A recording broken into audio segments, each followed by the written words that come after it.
Good afternoon. Dito tayo sa kusina. Ito.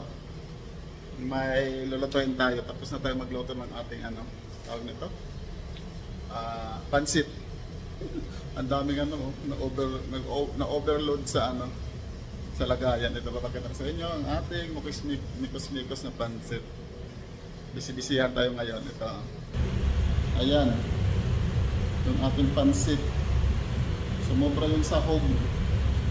Kaya nailagay yung ayan. Halo lang yan. Bami style yung natin. Yung pansit. Ito yung excess Hindi na mailagay. Overflow na dun Pwede na to. Ulam na rin. Yan, umaapaw Ang ating pansit bami. Bihon at saka lang to, kanto ninalo. Diba? Mabilis ang luto lang yan ng pansit natin. Tapos mayroon pa tayong lulutuin isa ngayon. Tuna pasta na naman. Napapakita ko sa inyo sa susunod. Ito.